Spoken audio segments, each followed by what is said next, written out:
Bonjour, le présent cours que je vais vous présenter aujourd'hui, il s'agit du deuxième chapitre de la chimie en solution.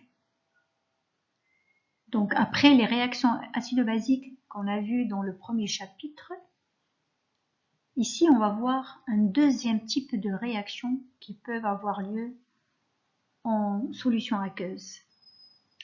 Il s'agit des réactions de complexation. Ces réactions de complexation donnent lieu à une espèce chimique qu'on appelle complexe. C'est ce qu'on va essayer de comprendre dans ce chapitre 2.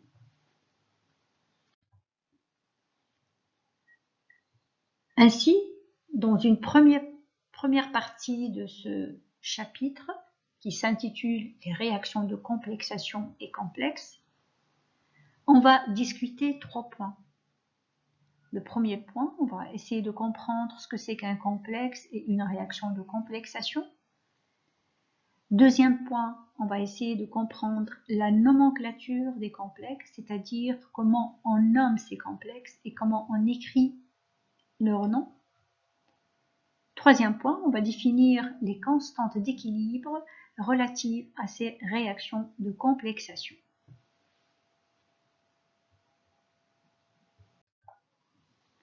Alors, qu'est-ce que c'est qu'un complexe? Un complexe, on le nomme aussi composé de coordination. Donc, composé de coordination ou complexe, c'est la même chose. C'est une espèce chimique polyatomique. Que veut dire polyatomique? Ça veut dire qu'il est composé de plusieurs atomes. Ce complexe, il a la formule générale grand M indice petit m et grand L indice petit m. Alors, c'est quoi le grand M? Il représente un métal de transition. Rappelons ce que c'est qu'un métal de transition. Dans le cours d'atomestique, on a vu le tableau périodique et les éléments qu'on appelle les éléments de transition ou bien les métaux de transition, ce sont les éléments qui sont au milieu du tableau périodique et ils appartiennent au bloc D. Ces éléments ont la propriété, leur configuration électronique externe correspond au remplissage des orbitales D. Alors ce métal de transition, il est sous forme cationique, c'est-à-dire il a perdu un certain nombre d'électrons. Donc il est chargé positivement. Donc il peut avoir une charge plus 1, plus 2, plus 3. D'accord? Donc il est capable d'accepter des doublés électroniques. Exemple, Cu2+, Ag+, Zn2+, Fe2+, Fe3+, etc. Ce cation métallique, il occupe une place de centre dans le complexe. C'est pour ça qu'on l'appelle l'atome central ou bien le centre métallique. Petit m, c'est le nombre de centres métalliques. Bien sûr, en général, les complexes, ce sont des molécules plus ou moins de grosses molécules. On peut avoir même 2 ou 3 centres métalliques. Mais ici, dans notre cas, on va considérer le cas le plus simple où m égale à 1, c'est-à-dire on a un centre métallique. Alors, ce que c'est que les L? Les L, ce sont des espèces chimiques, contrairement au métal, donneurs de doublés électroniques. Il vient s'attacher à l'atome central qui est accepteur de doublés électroniques. On les appelle ainsi des ligands ou encore des coordinants. Donc, ligand et coordinant, c'est la même chose. Le petit n, c'est le nombre de ligands. Donc, on peut avoir un seul ligand, 2 ligands, 3, 4, etc. Vous voyez, comme le schéma que vous voyez devant vous, j'ai mis un exemple très schématique. Vous avez le centre métallique M entouré de 4 ligands. Ces ligands, bien sûr, ils peuvent être identiques ou différents. Mais quelle est la nature de ces ligands? C'est ce qu'on va voir. Les ligands sont le plus souvent des espèces neutres, c'est-à-dire qui ne sont pas chargés, comme la molécule d'eau, H2O, comme NH3, etc. Ou chargés négativement, qu'on appelle les anions. Par exemple, Cl-, F- ou H-, etc. Ou encore plus rarement des espèces chargées positivement, c'est-à-dire des cations. Donc le complexe, il est constitué d'un centre métallique M entouré de ligands. De ligands qui peuvent être neutres, des anions ou encore des cations. Alors c'est quoi la réaction de complexation? La réaction qui conduit à la formation des complexes est dite tout simplement réaction de complexation. La réaction inverse qui conduit à la dissociation du complexe est appelée réaction de dissociation. Donc, lorsqu'on a un ion métallique plus un certain nombre de ligands qui réagissent entre eux, forment un complexe MLN. C'est la réaction directe, c'est la réaction de complexation. Inversement, le groupement ou bien le complexe MLN peut se dissocier pour libérer les ligands et le cation métallique. C'est la réaction inverse, c'est la réaction de dissociation. On dit aussi que l'ion métallique est un accepteur de ligands, bien sûr puisqu'il accepte les ligands pour former le complexe, et que le complexe est un donneur de ligands puisque en se dissociant, il libère les ligands. Exemple de réaction de complexation. On a ici, par exemple, l'ion cuivrique avec 4 ligands identiques NH3 forme un complexe CuNH3 4 fois avec une charge totale de 2+. L'ion ferrique Fe3+, plus 6 ligands qui sont identiques, c'est les ions cyanure, donne le complexe FeCN6 3-. Alors justement, on va essayer de voir tout de suite l'écriture de ces complexes, comment on les nomme, comment on écrit leur nom. La nomenclature des complexes obéit à un certain nombre de règles. Première règle, c'est que dans l'écriture du nom du complexe, il n'y a pas d'espace. Tout est attaché. On écrit le nom comme si c'était un seul mot. D'accord? Deuxième règle, c'est que on écrit d'abord les noms des ligands, puis après le nom de l'atome centrale, c'est-à-dire de l'ion métallique. Mais les ligands, ils sont de 3 types. Ils sont soit anioniques, soit neutres, soit cationiques. Alors il y a un ordre dans l'écriture des ligands. On écrit d'abord les ligands anioniques en premier, puis les ligands neutres qui suivent, puis après les ligands cationiques. Seulement, on peut avoir un ligand anionique ou 2 ligands anioniques. On peut avoir un ou plusieurs de ligands qui sont identiques. Alors, si on a un ou plusieurs de ligands qui sont identiques, bien sûr du même type et identiques, on utilise les préfixes grecs, c'est-à-dire mono, di, tri, tétra, si on a 4, penta, si on a 5, hexa, si on a 6. D'accord? Alors, mono, j'ai mis que c'est facultatif. Oui, effectivement, c'est facultatif. Lorsque vous avez un seul ligand, en général, on peut écrire mono comme on ne peut pas l'écrire. Comme on peut ne pas l'écrire, il n'y a pas de problème. D'accord? Alors maintenant, si les ligands sont du même type, mais différents, que veut dire ça? Par exemple, du même type, c'est-à-dire on a 2 ligands qui sont différents, mais tous les deux sont des anions, ou tous les deux sont des groupements neutres. Par exemple, On peut avoir Cl- et F-, les ions chlorure et les ions fluorure. Sont tous les deux des anions, mais ils sont différents. On peut avoir par exemple H2O et NH3. Tous les deux sont des ligands neutres, mais ils sont différents. Alors, dans ce cas, lorsqu'on a des ligands du même type mais différents, on procède par ordre alphabétique. D'accord? Les complexes chargés négativement prennent la terminaison -ate. Celle-ci est attribuée à la terminaison de l'atome central. Alors seulement si le complexe, si la charge totale du complexe, elle est négative. On met ate. S'il est chargé positivement ou sa charge est nulle, cette règle ne s'applique pas. Enfin,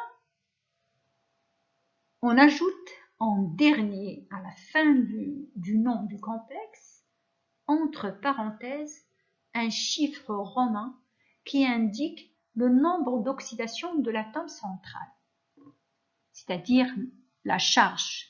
S'il est chargé 2+, on va mettre 2. S'il est chargé 1+, on va mettre 1. 3+, on va mettre 3. Alors, vous avez ici en rouge le résumé de ce qu'on a vu. Le nom de complexe s'écrit comme suit. Donc, on commence, comme on a dit, par les ligands anioniques. S'ils sont identiques et on a 2 ou 3 ou 4, on va mettre di, tri, tétra, etc. Puis on enchaîne avec les ligands neutres, la même chose, si on a 2 identiques ou 3 ou 4, etc., on va mettre di, tri, etc. Puis après c'est les ligands cationiques. Puis après c'est l'atome central, le nom du cation métallique. D'accord? Alors on ajoute ate si le complexe il est chargé négativement. Sinon on met rien. Puis, entre parenthèses, on met la charge de l'atome central en chiffres romains. C'est compris? Bien sûr, on va voir des exemples pour bien concrétiser tout ça. Alors maintenant, on va voir la nomenclature des ligands. Parce que même les ligands, ils ont une nomenclature assez spéciale. D'abord, les ligands anioniques. Ben, ils ont la particularité, tous les ligands anioniques se terminent par O. Vous voyez devant vous un tableau que j'ai apporté de l'internet tout simplement, d'accord? Vous pouvez le consulter, vous pouvez consulter d'autres ligands, il y en a plusieurs. Hein.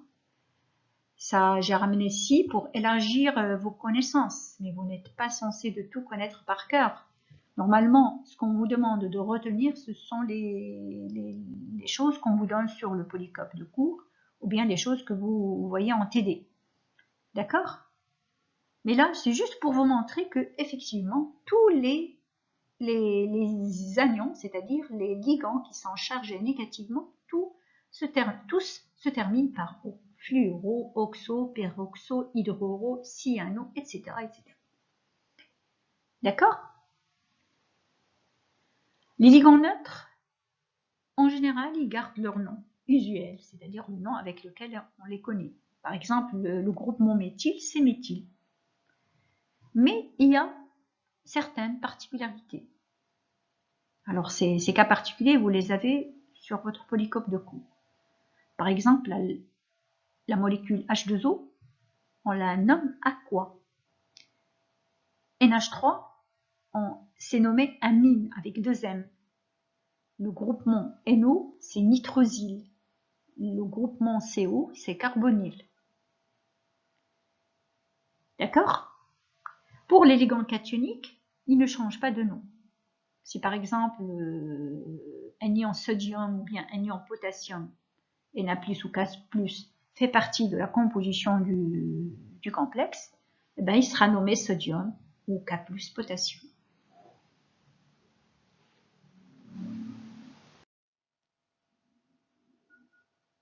Alors maintenant, on va voir l'écriture de la formule chimique du complexe. Alors les complexes sont souvent écrits entre crochets, c'est-à-dire leur formule chimique on l'a mis entre crochets. D'accord? Comme vous voyez ici dans l'écriture rouge. Alors, à la différence de l'écriture du nom intégral, là, on commence par le métal. On écrit d'abord le métal, puis on enchaîne avec les ligands. L'ordre des ligands est le même. On écrit d'abord les ligands anioniques, les ligands neutres, et enfin les ligands cationiques. Bien sûr, les ligands anioniques, si on a des ligands identiques, on met leur nombre, c'est petit a. La même chose pour les ligands neutres. Si on a des ligands neutres qui sont identiques, on va mettre leur nombre petit n. Et les ligands cationiques qui sont identiques, on va mettre leur nombre, c'est petit c. À l'extérieur des crochets, on a en exposant un petit q. Que représente ce petit q? C'est tout simplement la charge totale du complexe. C'est la somme de toutes les charges à l'intérieur des crochets. Alors, justement, pour comprendre tout ça, toute cette nomenclature, que ce soit comment on écrit le nom, comment on écrit la formule chimique, etc., on va voir certains exemples pour mieux comprendre. Alors, dans un exercice, par exemple, on peut vous donner soit la formule chimique et on vous demande d'écrire le nom, ou inversement. Supposons dans cet exercice, on a les formules chimiques et on veut écrire les noms. Premier exemple, on a le complexe CuNH3 4 fois, de plus. Alors, pour écrire le nom, première des choses à faire, c'est déterminer le degré d'oxydation du métal. Donc, la formule chimique, on sait que, voilà, l'écriture en rouge en haut, c'est le métal qui est en premier, donc le cuivre. On a ici le centre métallique, c'est le cuivre. Les ligands, ce sont les NH3. Il y en a 4. La charge totale est 2+. Alors, pour déterminer le degré d'oxydation, c'est-à-dire la charge du cuivre, alors je fais appel à mes connaissances. Je sais que NH3, c'est une molécule qui est neutre. Donc, si on a une charge totale de 2+, elle ne peut provenir que du cuivre. Donc, le cuivre, sa charge est 2+. Ça veut dire que son degré d'oxydation est égal à 2. Donc, voilà, j'ai déterminé le degré d'oxydation. Alors maintenant, je vais procéder à écrire le nom du complexe. Vous vous rappelez, je vous ai dit qu'on commence d'abord par les ligands, pour écrire le nom du complexe. Ligands anioniques, puis après les ligands neutres, puis après les ligands cationiques. Or, ici, je n'ai qu'un seul type de ligand, les ligands neutres. Donc, bien sûr, j'y vais directement pour les ligands neutres. J'en ai 4, donc 4 c'est tétra, NH3 c'est nommé amine, on l'a vu, donc c'est tétra-amine, il n'y a pas de ligand cationique, donc j'y vais directement le nom du métal, c'est cuivre. Cuivre tel que on le connaît, son nom. D'accord? Donc tétra-amine cuivre, et on termine avec le degré d'oxydation du métal qu'on a déterminé, c'est égal à 2.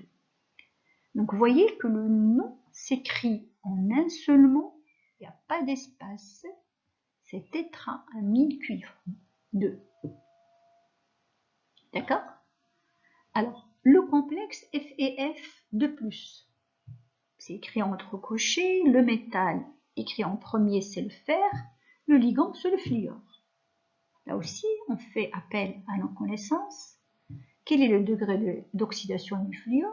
On sait que c'est F-. Pourquoi? Parce que c'est un halogène.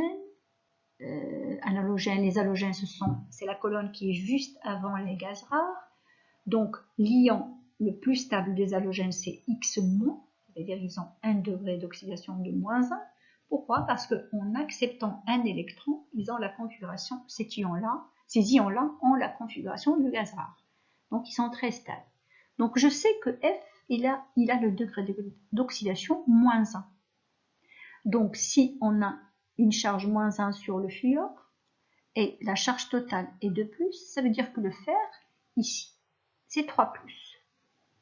D'accord? Voilà, donc j'ai déterminé le degré d'oxydation du métal, le fer. Maintenant, je vais écrire le nom. Je commence par les ligands. J'ai un ligand anionique puisque F est chargé négativement. Donc le fluor, comme c'est un anion, son nom, ça va se terminer par O. Ça s'appelle fluoro. Alors là aussi, je pouvais écrire monofluorofer. Oh, bien sûr, c'est juste, mais je l'ai dit tout à l'heure, c'est facultatif. En général, on ne le met pas. Au lieu de mettre monofluoro, je vais écrire tout simplement fluoro. Fluoro. J'ai pas de ligand neutre ni cationique, directement le nom du métal, fer, d'accord? Son nom usuel, c'est-à-dire connu, le fer, et entre parenthèses, le degré d'oxydation qu'on a déterminé, c'est égal à 3. Donc fluorofer 3. Troisième exemple, la même chose, on a un complexe FeH2O 6 fois avec une charge totale de 3+. Là aussi, on sait que la molécule d'eau, elle est neutre. Donc, si on a une charge totale 3+, et ne peut provenir que du fer, ça veut dire que le fer, il est chargé 3+. Ça veut dire que son degré d'oxydation est égal à 3. Alors, ici, on a un ligand neutre. Et la molécule d'eau, on la nomme aqua. Puisqu'il y en a 6, donc 6, c'est hexa, aqua, fer 3. D'accord? Alors, juste une petite remarque. Ici, regardez, on a mis hexa, aqua, on a laissé les deux A. Hexa, aqua, fer. Dans le premier exemple, on pouvait écrire tétraamine. La même chose, on pouvait laisser le deuxième A. Vous pouvez le mettre comme vous pouvez ne pas le mettre. C'est pas très grave. Là, c'est juste sur le plan linguistique, je pense, puisqu'il y a deux M. Écrire 2A et 2M, ça fait un petit peu lourd. Donc, on a enlevé un A. Mais si vous le mettez, c'est pas fou. D'accord? Alors maintenant, on va enchaîner vers le quatrième exemple. FeCN6 4-. Donc, le métal, c'est toujours le fer ici. Les ligands, ce sont les ions cyanure. Donc, les ions cyanure, vous avez vu parmi les ligands que je vous ai donnés, ils ont la charge -1. Donc, il y a 6 ligands cyanure attachés au fer. Alors, la charge totale est de 4-.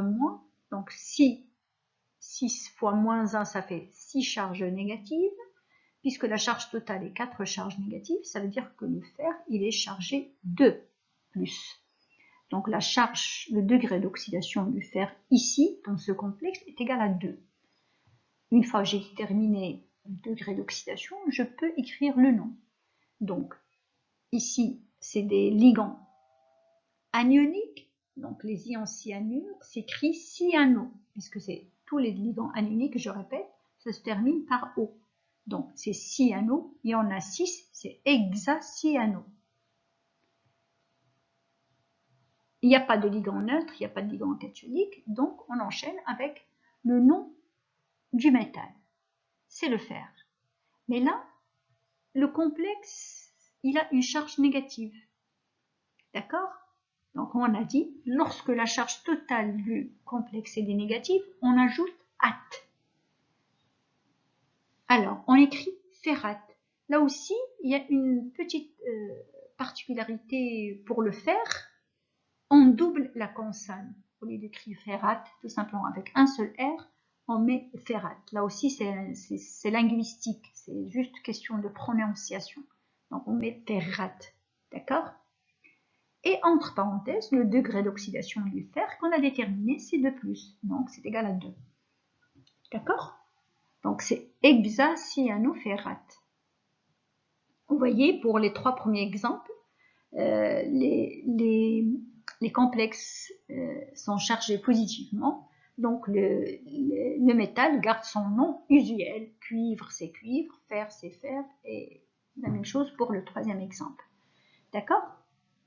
Le dernier exemple, on a CO, NO2 3 fois, NH3 3 fois, avec une seule charge négative totale. Là aussi, je vais essayer de déterminer la charge du cobalt. Le métal, c'est le cobalt, le CO. Alors là aussi, je fais appel à mes connaissances. Je sais que NH3, c'est neutre. Donc, il n'y a eu aucune charge sur le NH3. Le NO2, il a une seule charge négative. Là aussi, c'est donné parmi les ligands que vous avez dans le polycope et que je vous ai donné tout à l'heure. NO2, ça prend une seule charge négative, c'est NO2-. Donc, le NO2 me donne 3 charges négatives. Et j'ai ici une seule charge négative. Ça veut dire que le cobalt, il donne 2 charges positives. 2 plus 3 ça veut dire un seul moins. Donc, moins 1, ça veut dire qu'on a une seule charge négative au total. Donc, là aussi, j'ai déterminé le degré d'oxydation du cobalt. C'est égal à 2. Alors maintenant, je vais écrire le nom. Alors, ici, j'ai un ligand anionique qui est NO2, qui est chargé négativement, et j'ai un ligand neutre qui est NH3. Donc, d'après les règles, je commence par le ligand anionique. Et j'en ai 3. Et NO2, on l'appelle nitro. Donc, j'ai 3 nitro, c'est-à-dire trinitro. Puis après, je passe au ligand neutre, c'est amine, trinitro, triamine. Puis après, bon, j'ai pas de ligand cationique. Puis après, c'est le nom du métal, cobalt.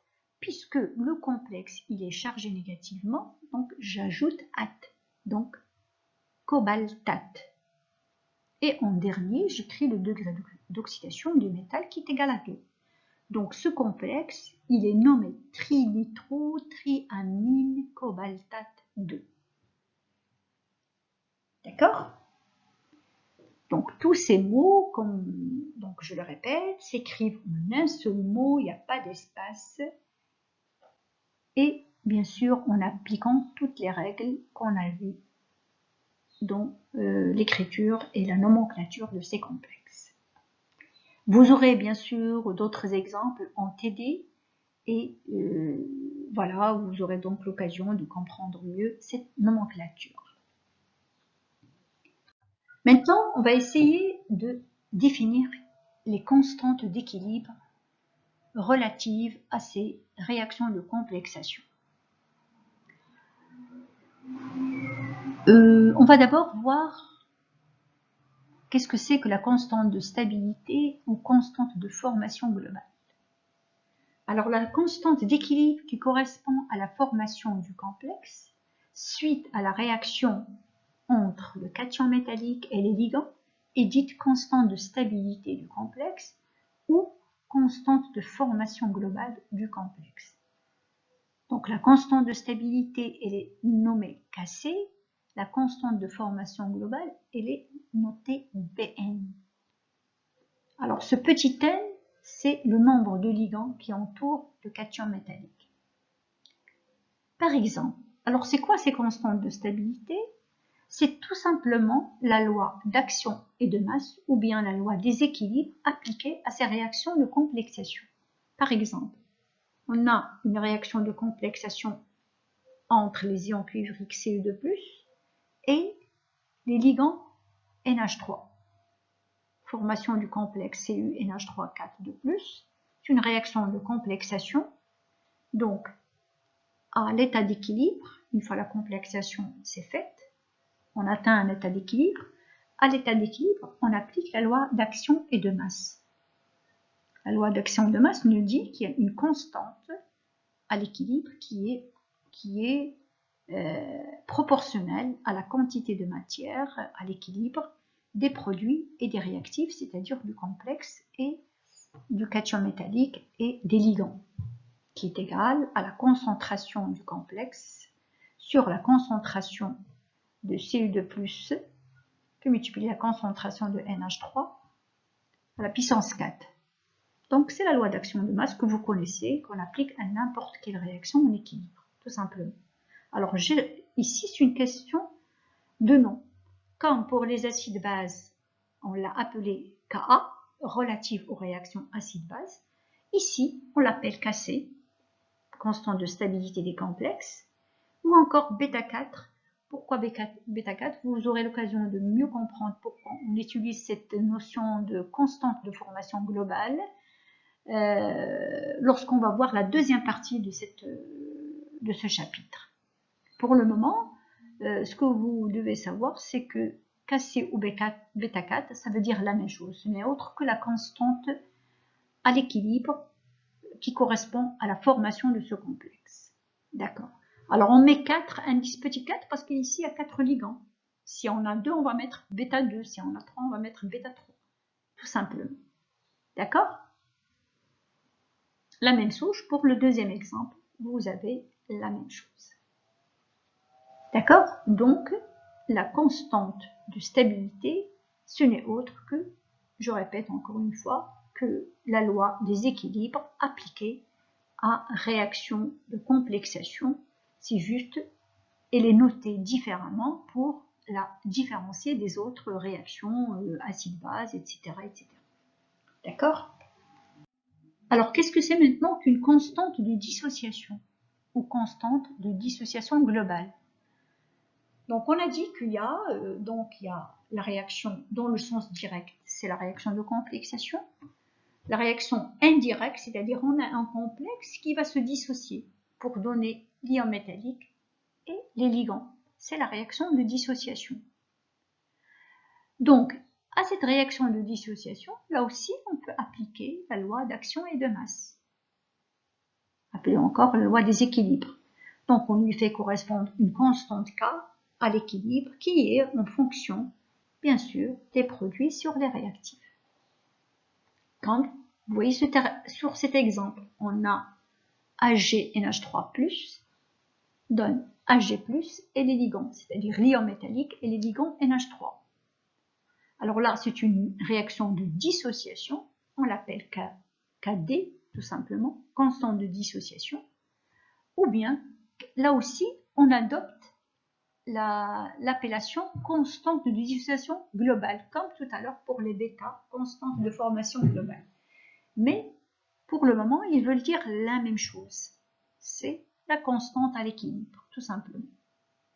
Bien sûr, comme la dissociation, c'est l'inverse de la complexation, Kd ou Kdg, c'est l'inverse de la constante de formation globale, qui est ici bêta 2. Pourquoi? Parce qu'on a 2 ligands. D'accord? De manière générale, si on peut écrire les choses de manière générale, donc on a un métal plus un certain nombre de ligands qui donne un complexe MLN. Donc on aura sa constante de stabilité ou sa constante de formation globale qui est bêta n, est égale bien sûr la concentration du complexe sur la concentration du métal et la concentration des ligands à la puissance n. C'est égal à l'inverse de sa constante de dissociation ou bien sa constante de dissociation globale. D'accord? Alors ici, on va voir une relation entre les deux constantes d'équilibre, bêta n et Kdg, c'est-à-dire la constante de formation du complexe bêta n et la constante de dissociation du complexe. Alors en fait, la réaction de complexation, c'est deux réactions en équilibre, dans un sens, c'est-à-dire le sens direct, c'est la formation du complexe, ça lui correspond la constante de formation, bêta n, et dans le sens inverse, c'est la dissociation du complexe, on lui fait correspondre la constante de dissociation. Donc ces deux constantes, l'une est l'inverse de l'autre, comme on a vu tout à l'heure. Kdg, c'est 1 sur bêta n, et bêta n est 1 sur Kdg. Si on adopte l'échelle cologarithmique, Pkdg, c'est moins log de Kdg, c'est égal à log de bêta n. Donc bêta n, c'est égal à 10 à la puissance Pkdg. D'accord? Donc, plus le Pkdg est grand, plus bêta n est grand. D'accord? Alors, ces β-N, ce sont des constantes de formation ou bien des constantes de stabilité des complexes, comme on l'a expliqué. Ben, on les trouve dans la littérature, donc pas mal de complexes, c'est donné dans la littérature, leur constante de formation ou bien leur constante de stabilité. Ben, justement, ces constantes nous renseignent sur la stabilité des complexes. Plus le β-N est grand, plus le complexe est stable. Ou bien si dans certains livres, on donne les KdG, les constantes de dissociation. Plus la constante de dissociation est petite, plus le complexe est stable. Puisque l'une est l'inverse de l'autre, d'accord? Aussi, ça peut nous servir pour comparer la stabilité de certains complexes. Bien sûr, dans les mêmes conditions, si on a plusieurs complexes et on a leur constante de formation, celui qui a la constante de formation la plus grande est le plus stable. D'accord? Ou bien celui qui est la constante de dissociation la plus petite, c'est le plus stable. D'accord? Alors, donc on a dit que plus le pKdG, puisque β-N est égal à 10 à la puissance pKdG, plus le pKdG est grand, plus le β-N est grand, plus le complexe est stable. À partir d'une certaine valeur, si pKdG est supérieur à 4, c'est-à-dire le β-N est supérieur à 10 à la puissance 4, on estime que le complexe est très stable. On dit aussi dans ce cas que le complexe est parfait. Donc voilà pour cette première partie de ce deuxième chapitre. Donc bien sûr on va se donner rendez-vous Inch'Allah pour la deuxième partie de ce chapitre. Mais avant de finir, on va quand même faire une petite application. On va juste faire un petit exercice d'application. Ça va vous permettre de faire quelques rappels de base et de faire une petite application de ce qu'on vient de voir. D'accord?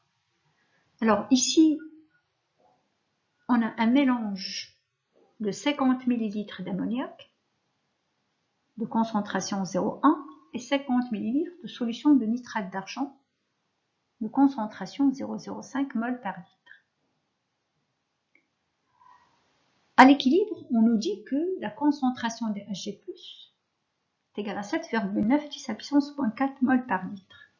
C'est-à-dire, ce sont les Hg+, qui restent dans la solution, qui ne sont pas complexés. C'est à l'équilibre, voilà les Hg+, qui restent dans la solution. On nous demande de calculer la constante de formation globale, β2, de Hg NH3 plus. Tout simplement la constante de formation, ou bien la constante de stabilité, c'est la même chose. Et on peut en déduire KdG. Alors juste, la procédure est la même, elle est facile. On fait le tableau d'avancement.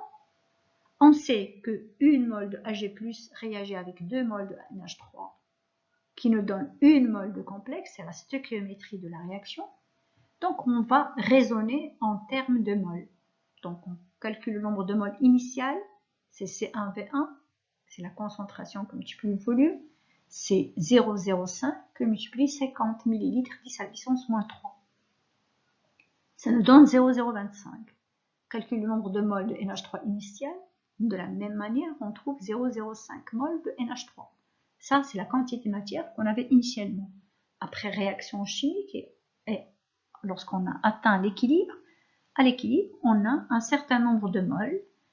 C'est le nombre de moles initial moins un certain nombre de moles qui a réagi, qui s'est complexé. Donc, si on a ici X moles qui se sont complexés de Hg+, on aura 2X moles de NH3, puisque 1 mol correspond à 2 moles de NH3.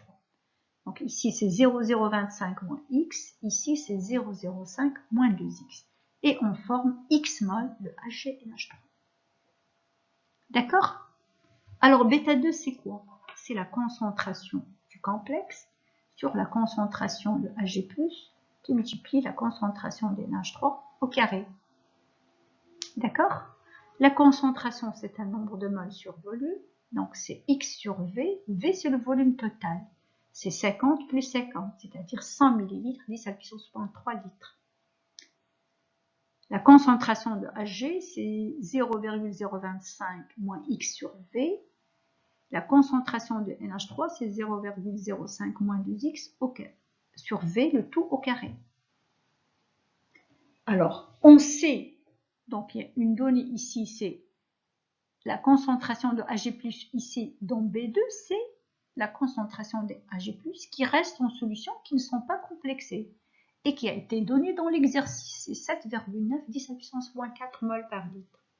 Donc, on met cette égalité avec la concentration de Ag et on détermine le X. On trouve que X, c'est-à-dire le nombre de moles Ag+, qui se sont complexés, c'est égal à 0,002421 mol. Une fois qu'on a déterminé le X, on le remplace dans la formule 1 et on en trouve un β2 qui est de 1,2 10 à la puissance 7. Donc vous voyez, c'est supérieur à 10 à la puissance 4. Donc c'est un complexe qui est très stable. Le complexe AgNH3 2+, il est très stable. Il est même parfait puisqu'il est supérieur à 10 à la puissance 4. Le KdG, on le détermine, c'est tout simplement 1 sur β2. Voilà pour cette première partie. Merci de votre attention. À la prochaine fois.